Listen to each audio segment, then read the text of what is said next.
Welcome back into our greenhouse. It's another rainy day, so we are happy to be inside here, and we wanted to show you guys the progress. We've got lots of things flowering, and as you can see, a lot of plants have exited this greenhouse too. So we wanted to talk to you about what's here, what's been going, and what you've been growing. So we will get to your questions with Ryan Walsh here momentarily, but we always want to give you guys a few moments to join us, get in here, and we'll give some shout outs, do our morning announcements, and then we will talk about all things green and growing. Hi Maya, good morning in Michigan. Thanks for joining us. Let's see who else is here with us this morning. We are checking out all of these awesome plants. Hi Leslie, thanks for tuning in. Hi Vicky. Hi Tony, thanks for letting us know you can hear us and see us. We are, as we said, here in the greenhouse and talking native plants. We've talked a little bit about these before, but of course we wanted to get back with you guys now that a lot of you have gotten these plants and they're in the ground. We want to take your questions and help you care for them. So let's give a few more shout outs here. Theodore, William, and Marcus in California say good morning to all the zoo animals. Good morning. And Gavin and Grayson, hi in Kansas City. Hi Selena. Hi Hazel, good morning. Dawn in Northwood. Hi Paisley, good morning. Mary Beth. Hi Catherine, said yes, we're in the greenhouse. We love it when we make people's days. Good morning. Bergen and Mommy. Hi Grayson, Wyatt, and Landon in White House. Leslie says she misses her zoo. Well, your zoo misses you too. Good morning, Adam in Perrysburg. Hi, Isabel, Colton, and Cassidy. Hi, Eliza and Skylar. Maya loves the greenhouse. Wonderful. Jake says it looks beautiful. It is beautiful in here, and it just makes you happy. Everything green and growing. All right, guys, we are going to go ahead and get started with some morning announcements. Always want to remind you about our meals on the go. We've got 2 types of lasagna, meat and vegetarian, along with barbecued chicken breasts with scalloped potatoes going this week.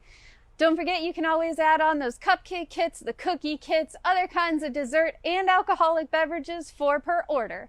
So get your orders in for today and Thursday. They just have to be in by 1 p.m. on the day you want to pick up. Go to ToledoZoo.org/mealsonthego.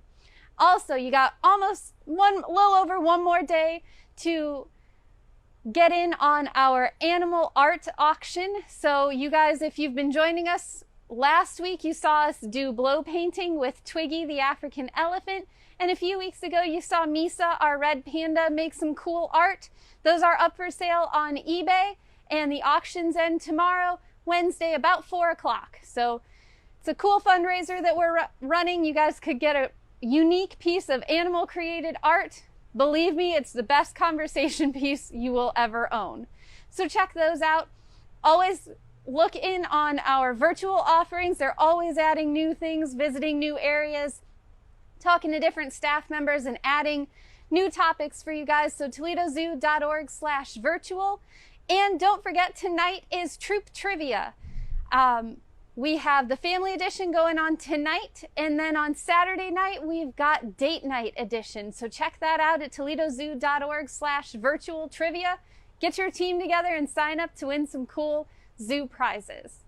All right, guys, once again, unfortunately, we don't know when we'll be reopening, but as soon as we do, we will let you know on here, on our social, and on our website. We appreciate you sticking with us during this difficult time, and those of you who have donated, we sincerely appreciate it. We always give you the opportunity to donate during our live feeds, and you can always go to ToledoZoo.org/donate to help sustain your zoo during this time. All right, guys, it is green and growing in here, and Ryan, we're sure that people have questions, but tell us how these sales have been going. Well, the sales have really been crazy is the best way to put it. So we've sold over 2,500 plants since we opened this up in mid-April. And as you can see, there's a lot of spaces empty. There was actually even more. We've been potting some material up to make some bigger plants. And I think we're basically down to these 2 benches right here and right there. That's what we have left that's available right now, as well as some other plants spread through. But the thing to keep in mind is we are adding plants on a regular basis. As they become big enough for us to sell, we're selling them or putting them on the website. So just keep checking the website out. And that website is? wildtoledo.org. All right, and that's all one word, guys, wildtoledo.org. All right, so we've had a lot of people come out and browse. They've done really well with the traffic patterns we put on the floor and everything. Yep, and a hand washing station at the door. Yep, so they've gotten them in the ground. Now what? Now, well, actually the weather is working out perfectly for anyone who planted, a week or 2 ago. So really, native plants are very, very easy. That's one of the reasons we talk about them so much. Obviously, they help all the native animals and pollinators. But when you're taking a plant from a pot and putting it in the ground, it's going to take a couple weeks to a month for it to really get established. So you just want to make sure you keep an eye on it, make sure that it doesn't get too dry. Obviously, that is not a problem right now. We're pretty flooded here in Toledo. Yep. But that's really the only thing you need to do is just keep an eye on them. As the hot summer months approach, just make sure they're not drooping or anything like that. And then after they get established, there's really no maintenance whatsoever. And that is one of the best things about native plants. All right, so what are some of the most popular ones that people have been buying? Well, cardinal flower by far, I think last time we had mentioned them, we're down to 4 plants left. We had over 100 plants. I don't know the quantity. That's one of the biggest ones. Butterfly milkweed we're actually sold out of. So a lot of the things that you would imagine. I know people have been coming in and seeing some plants that they might not have been familiar with, and then decide once they start browsing that they want to go ahead and purchase those. All right, and one that you mentioned to us that you definitely wanted to talk about today was the cactus. Yeah. So a lot of people don't think that we have cacti. Obviously, Northwest Ohio is not a desert. But as it turns out, in the oak openings, you can find these cacti. This red thing sitting there is actually a fruit from last year. And not only is it a fruit, animals love it, but it's actually edible to humans. I've eaten them before. They're very, very seedy. Lots and lots of seeds, but they're not actually bad. Okay. And they have a big, pretty yellow flower also. So if you don't mind the giant thorns, which some people do, I have to keep mine in a pot because my fiance does not like these cacti at all. But it's just a really cool kind of attention piece for your garden. Very cool. And you mentioned that we have one that is about to flower. Yeah, so this one over here, you can start. It's a yellow flower. You can just start to see it. It's going to open up.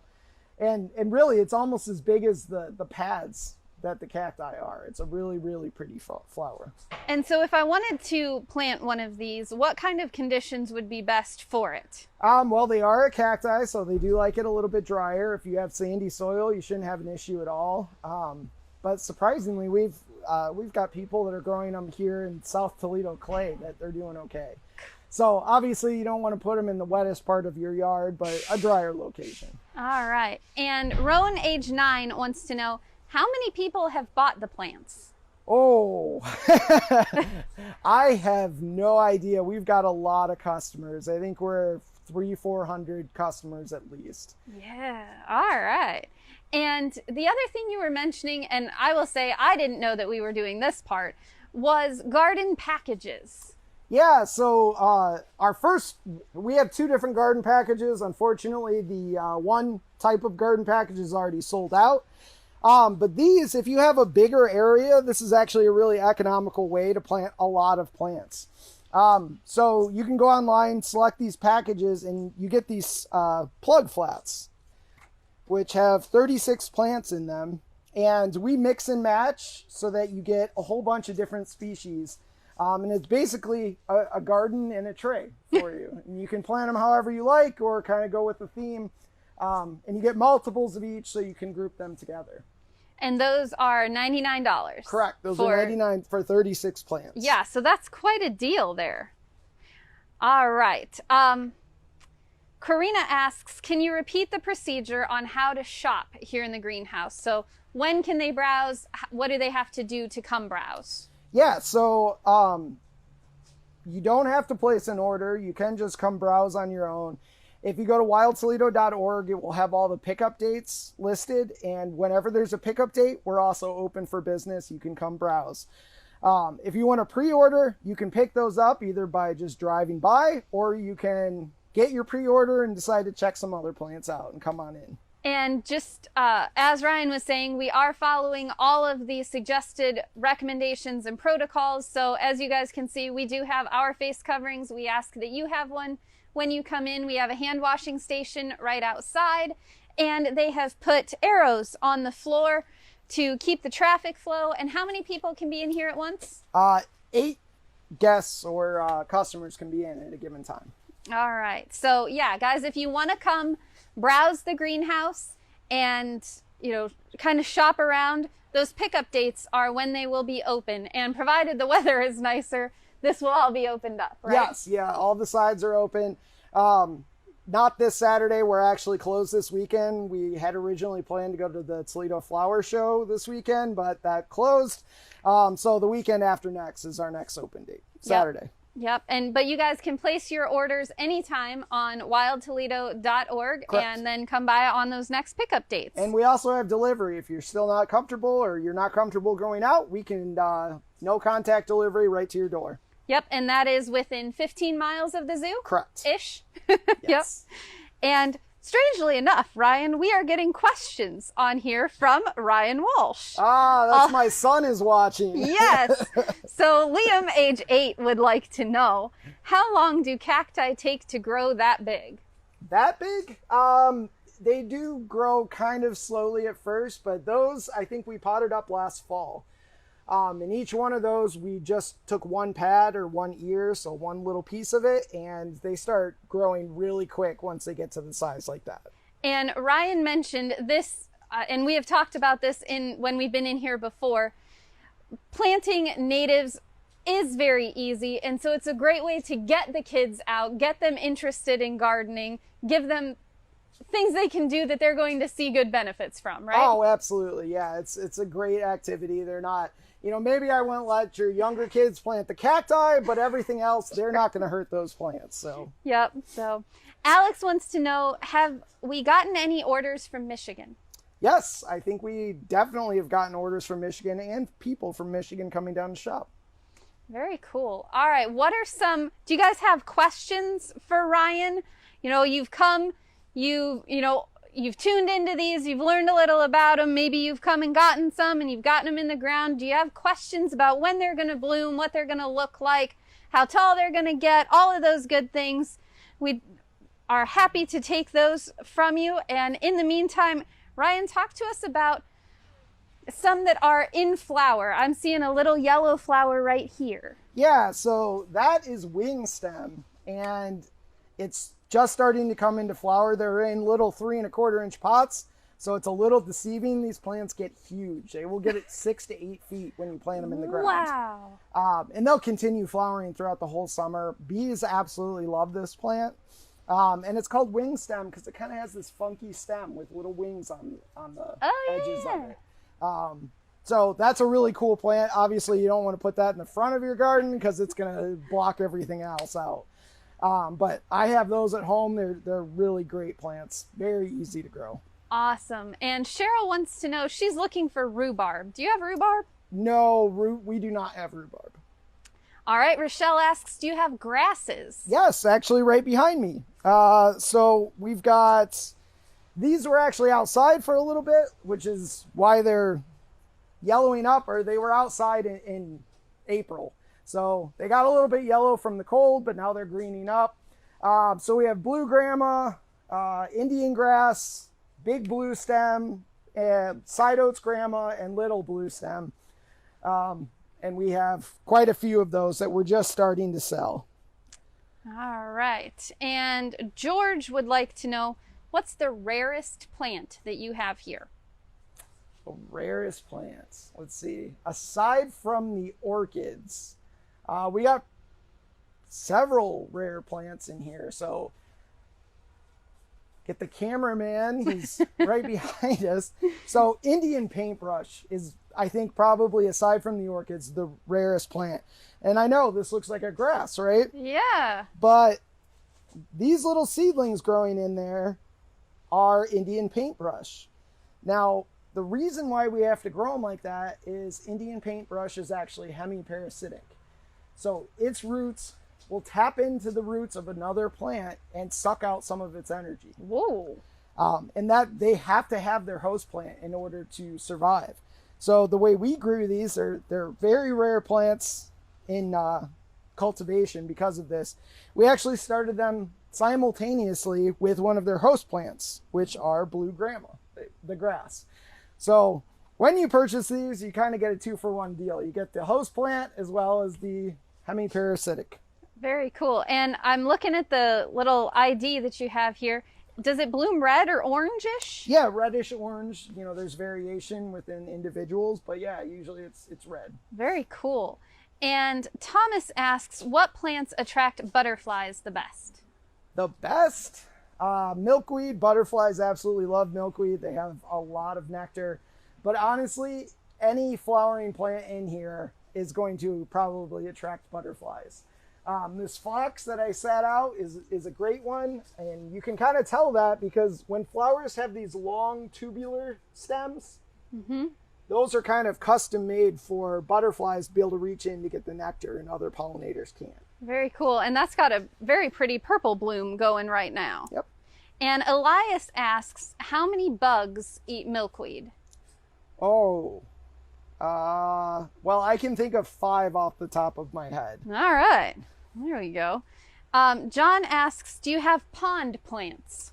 We are just working on that currently. We will, as well as native carnivorous plants here, either by this fall or definitely by next spring. And guys, these plant sales are going to go on as long as there are plants in here, or at least through August, whichever comes first. Right, yeah. And we have plants that are a little bit more mature that were grown last year. Those are all outside the greenhouse. And as those start sprouting up and getting to a good size, we're going to start listing those also.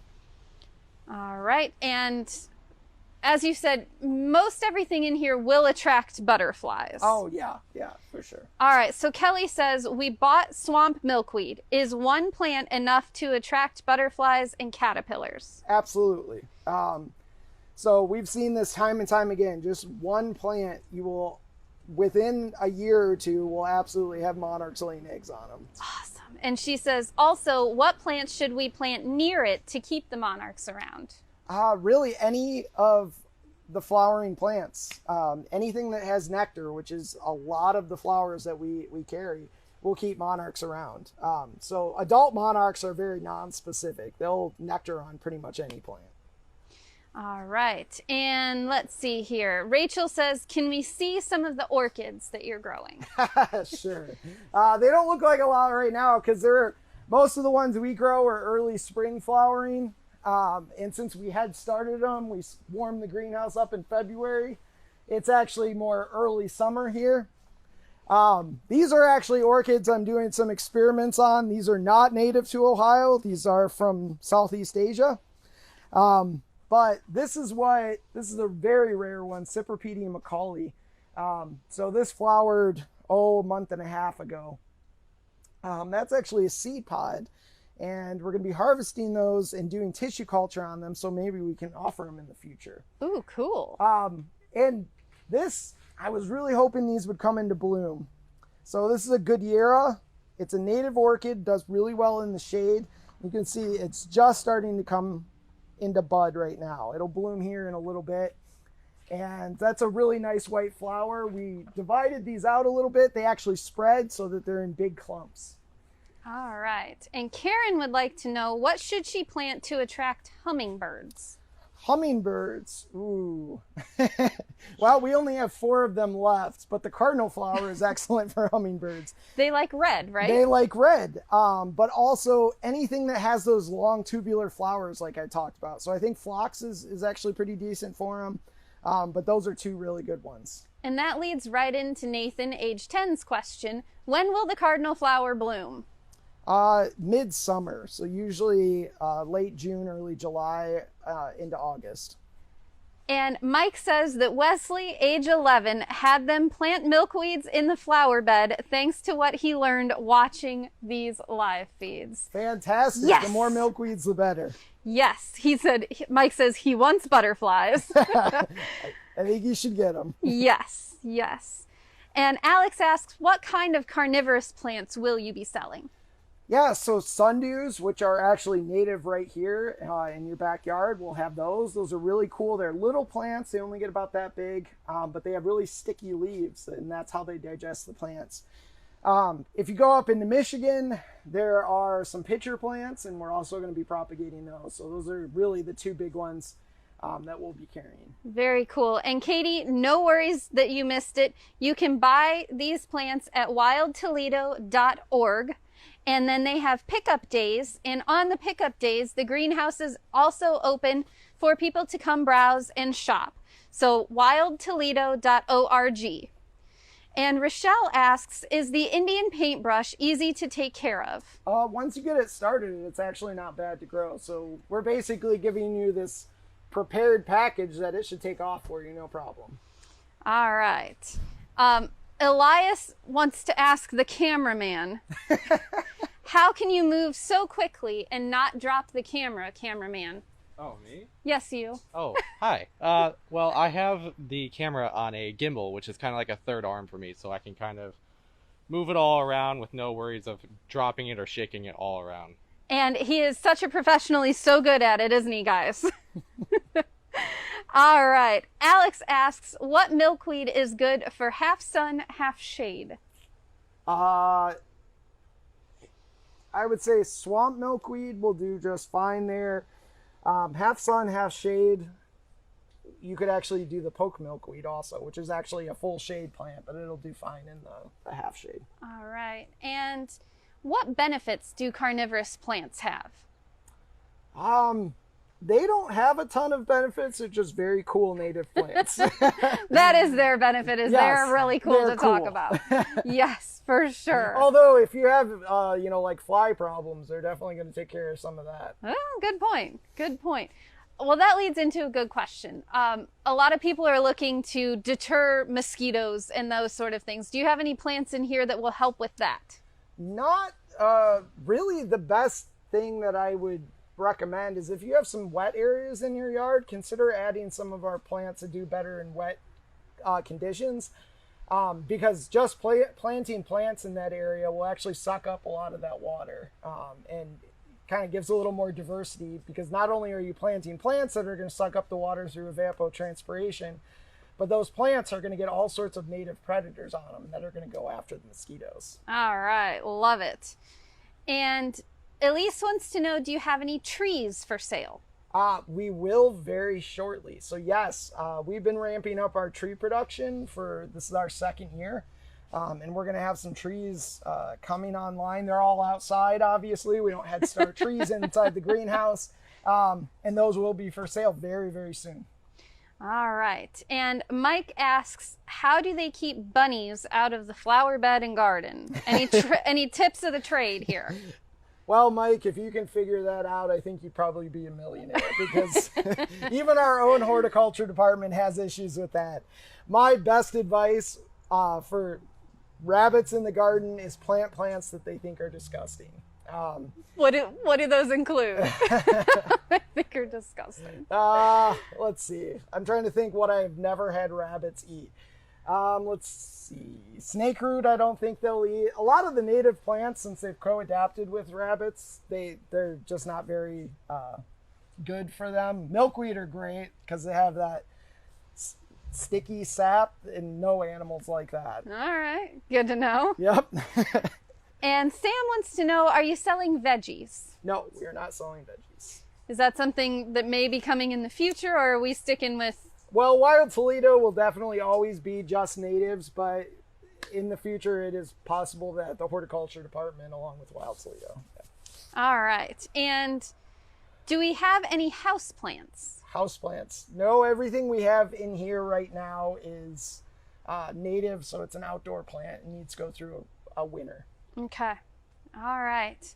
And you and I were talking about this plant before we went on camera, and you told me a really cool fact about it, so you have to share it with everybody else too. Yes. So we'll wait until the camera, there we go, the cameraman's back. So this is actually a native impatient. It has a really, really cool flower. So you may be familiar with impatiens. A lot of people use them as bedding plants. The ones that you buy at the store are non-native. They're probably from Eurasia, Europe, something like that. But our native ones are actually super cool. And all impatiens have this. It's getting a good shot of the flowers. But they have what's called ballistic seed dispersal. That just sounds awesome. It sounds awesome. And it actually is awesome. It's really cool if you show your kids, because they'll pop out all the seeds. So that is a... Whoa! Oh, there it went. That is a seed pod. And when you touch it, it pops open, springs out, and the little seeds inside come out. That is so cool. And that's what was the seed pod. And you can see it just kind of shoots back and curls over. Put those in there. Maybe they'll grow out with the parents. And why do they do this? In order to get the seeds away from the parent plant. So obviously if you're a parent, you don't want to be competing with your kids for all the resources, so they kind of shoot them out when an animal walks by or even a breeze. So cool. And these are actually really difficult to grow from seed. We got like 5 of them to grow, but they're really easy to grow from cuttings. So we're starting a bunch of cuttings right now, and hopefully we'll have these at a later date. Awesome. Well, stay tuned for those, guys. And before we leave today, remind us again, where do we go to get these plants? wildtoledo.org. And so far, how many have we sold?